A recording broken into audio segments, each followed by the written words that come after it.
स्वागत अभिनंदन आभार आप सभी का एक नए अनोखे महाखेल में, जिसका नाम है कौन बनेगा महाकरोड़पति। देवी सज्जनों, आज के इस अनोखे खेल में सौर मंडल संबंधित केबीसी जी के क्विज खेलेंगे। लेकिन आज ये केबीसी जी के क्विज केबीसी सेटअप में नहीं खेलेंगे, बल्कि एक नए सेटअप में खेलने वाले हैं। तो हो जाइए तैयार नए सेटअप में केबीसी जी के क्विज खेलने के लिए और प्रश्नों के उत्तर कमेंट बॉक्स में देने के लिए। तो आज के एपिसोड का पहला प्रश्न आप लोगों के मोबाइल स्क्रीन पर ये रहा।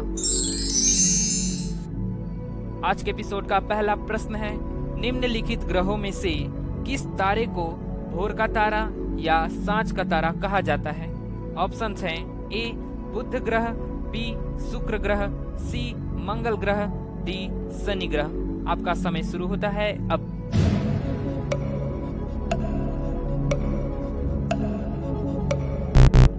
और इस प्रश्न का सही उत्तर है ऑप्शन नंबर बी शुक्र ग्रह। चलिए अब आएगा इस खेल का दूसरा प्रश्न आपके मोबाइल स्क्रीन पर। पृथ्वी का आकार व बनावट किस ग्रह के समान है? ऑप्शंस देखिए, ए शुक्र ग्रह के समान, बी शनि ग्रह के समान, सी प्लूटो ग्रह के समान, डी बुध ग्रह के समान। आपका समय शुरू होता है अब।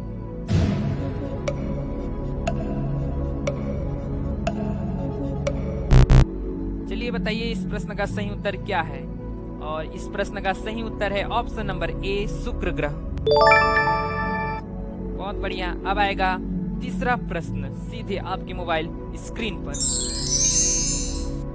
यदि पृथ्वी और अंतरिक्ष के बीच वायुमंडल ना हो तो आकाश किस रंग का दिखाई देगा? ऑप्शंस हैं ए नीले रंग का, बी भूरे रंग का, सी काले रंग का, डी सफेद रंग का। आपका समय शुरू होता है अब।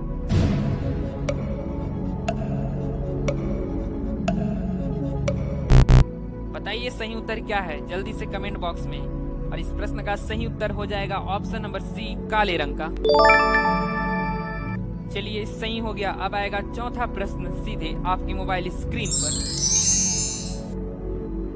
पृथ्वी सूर्य के चारों ओर घूमती है, यह किसने पता लगाया था? ऑप्शंस देखिए, A Nicolaus Copernicus, B Galileo Galilei, C Albert Einstein, D Isaac Newton. आपका समय शुरू होता है अब।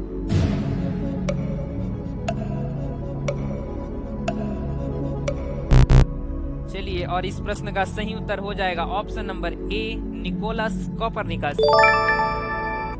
बहुत बढ़िया। अब आएगा आगे का प्रश्न यानी पांचवा प्रश्न। उससे पहले अभी आपने लाइक नहीं किया है तो लाइक कर दीजिए, समय है आपके पास।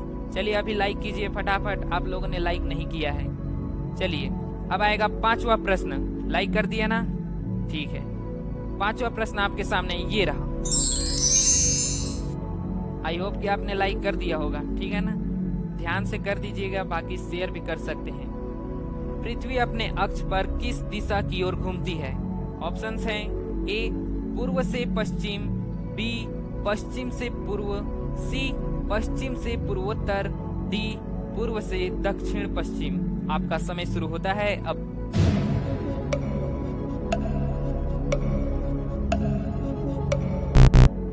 कितने लोगों को ऑप्शन नंबर ए लग रहा है आप हमें कमेंट बॉक्स में बताइए।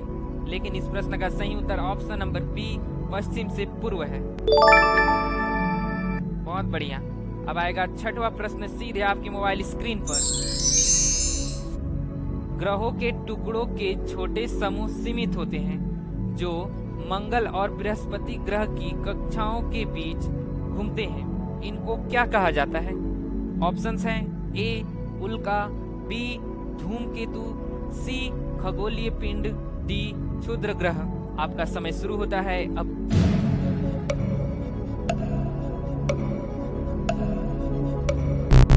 और इस प्रश्न का सही उत्तर हो जाएगा ऑप्शन नंबर डी क्षुद्र ग्रह। देवी सज्जनों, आपको ये सेटअप कैसा लगा आप हमें ये भी केबीसी बता सकते हैं। और ये केबीसी की तरह तो ऐसा नहीं है। चलिए अब आएगा सातवां प्रश्न सीधे आपके मोबाइल स्क्रीन पे। मंगल ग्रह से कितने चांद दिखाई देते हैं? ऑप्शंस हैं ए 2, बी 1, सी 5, डी 3। आपका समय शुरू होता है अब।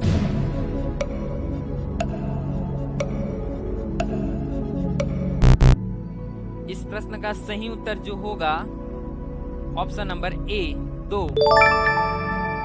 मंगल ग्रह से 2 चांद दिखाई देते हैं, जिनमें पहला नाम है फोबोस और दूसरा नाम है डिमोस। चलिए अब आएगा अगला प्रश्न, 8वां प्रश्न, सीधे आपके मोबाइल स्क्रीन पे। निम्नलिखित ग्रहों में से किसके सबसे ज्यादा उपग्रह हैं? किस ग्रह के सबसे ज्यादा उपग्रह हैं आपको बताना है।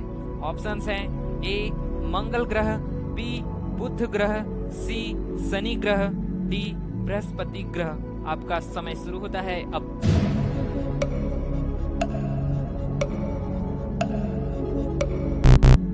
और जिस ग्रह का सबसे ज्यादा उपग्रह है उस ग्रह का नाम है शनि ग्रह। चलिए 8 प्रश्नों को हमने सही कर दिया। अब इसके बाद जो आएगा 9वां प्रश्न, देखते हैं क्या हम उसे सही कर पाते हैं। आपके सामने ये रहा। आकाश गंगा, मिल्की वे, क्षीर मार्ग या मंदाकिनी की आकृति इनमें से क्या बोला जाता है? ऑप्शंस हैं ए सर्पिल या स्पाइरल गैलेक्सी, बी विद्युत गैलेक्सी, सी अनियमित गैलेक्सी, डी गोल गैलेक्सी। आपका समय शुरू होता है अब।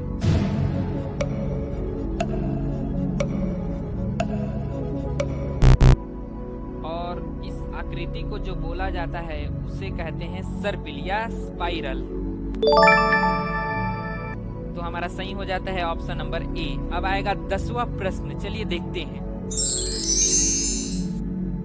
तारों का रंग क्या इंगित करता है? ऑप्शंस हैं ए सूर्य से दूरी, बी तापमान, सी प्रकाश या चमक, डी पृथ्वी से दूरी। आपका समय शुरू होता है अब।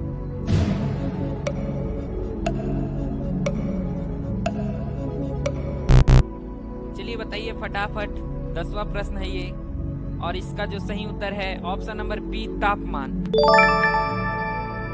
बहुत बढ़िया। अब 11वां प्रश्न आएगा। 10 प्रश्नों को हमने सही कर दिया। 11वां प्रश्न आ रहा है बहुत ही जल्द आपके सामने।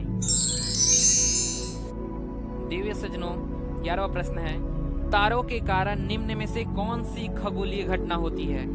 तारों के कारण कौन सी खगोलीय घटना होती है आपको बताना है। ऑप्शंस हैं ए ओजोन, बी इंद्रधनुष, सी ब्लैक होल, डी धूमकेतु।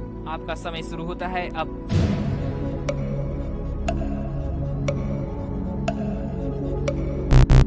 चलिए बताइए कौन सी खगोलीय घटना होती है? और जो खगोलीय घटना होती है उसे कहते हैं ब्लैक होल। तो इसी के साथ हमारा ब्लैक होल सही हो जाता है। अब आएगा 12वां प्रश्न, सीधे आपके मोबाइल स्क्रीन पे। निम्नलिखित में से कौन पहला कृत्रिम उपग्रह है? ऑप्शंस देखिए, उत्तर बताइए। ए लैंडर बीगल, बी सोजूर्नेर, सी अपोलो 11, डी स्पुतनिक 1। आपका समय शुरू होता है अब।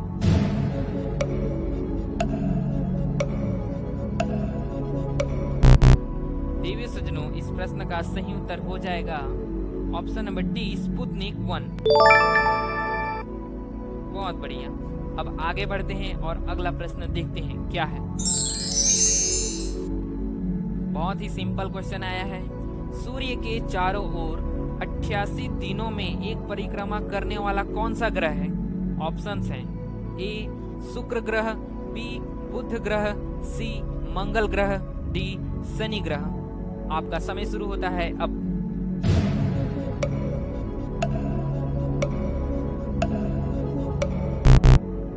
देवी सज्जनों आपको इस प्रश्न का सही उत्तर पता होगा, क्योंकि सूर्य के चारों ओर 88 दिनों में जो परिक्रमा करने वाला ग्रह है वो सूर्य के सबसे समीप का ग्रह है। बताइए कौन सा है? ऑप्शन नंबर बी बुध ग्रह। बहुत बढ़िया। अब आएगा अगला प्रश्न, देखते हैं वो कितना सरल है। आपके सामने ये रहा। ग्रहों के नियम का प्रतिपादन किसने किया था? मैंने सरल बोला, यहाँ देखते हैं क्या है।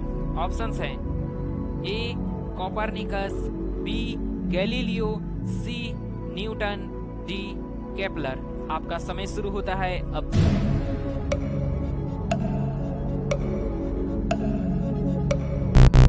देवी सज्जनों, हमने सरल बोला लेकिन यहाँ पर थोड़ा कंफ्यूजन सा हो गया है।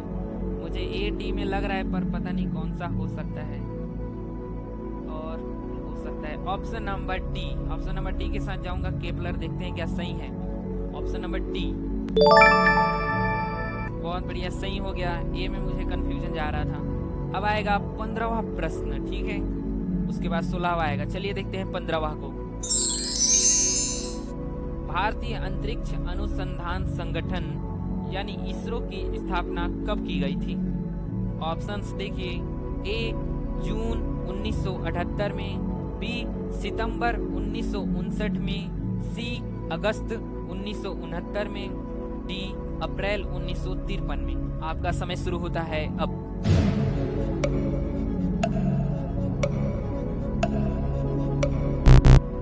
आपको क्या लगता है इस प्रश्न का सही उत्तर इसमें से कौन सा हो सकता है? इस प्रश्न का सही उत्तर हो सकता है ऑप्शन नंबर सी, अगस्त 1969। और सही भी हो गया। चलिए अब अंतिम प्रश्न देखते हैं, 16वां प्रश्न। चलिए देखते हैं क्या है। यह इस खेल का अंतिम प्रश्न है, यहीं से समाप्त हो जाएगा।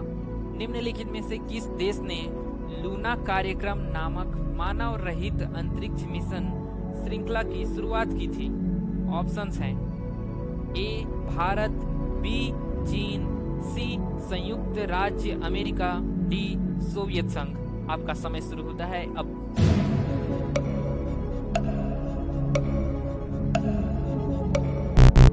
चलिए देवी सज्जनों, यह इस खेल का अंतिम प्रश्न है। इसे तो आप अपने विवेक से बताइए कि क्या हो सकता है। इस प्रश्न का सही उत्तर हो सकता है ऑप्शन नंबर डी और होगा ऑप्शन नंबर डी, सोवियत संघ। बहुत बढ़िया, हमने इस खेल को समाप्त कर दिया है। ठीक है, अब इसके बाद कोई प्रश्न नहीं आएगा। अब इसके बाद जो आएगा आपको करना है ये। आपको ये केबीसी जीके क्विज कैसा लगा? ये नए तरह का केबीसी सेटअप था, तो आपको बताना है कैसा लगा। अगर आपको ऐसे ही चाहिए इंटरेस्टिंग और मजेदार केबीसी जीके क्विज, साथ ही साथ ज्ञानवर्धक भी, तो आप हमारे चैनल जीके ज्ञानी को सब्सक्राइब कर सकते हैं। क्योंकि जैसे ही आप सब्सक्राइब करेंगे, हम जब भी अच्छा और नया वीडियो जब अपलोड करेंगे, शीघ्र अतिशीघ्र आपके पास पहुंच जाएगा, तब उसे आप देख सकेंगे। तो आपको एक केबीसी सेटअप कैसा लगा आप हमें कमेंट बॉक्स में बताइए। चलिए मिलते हैं अगली वीडियो में।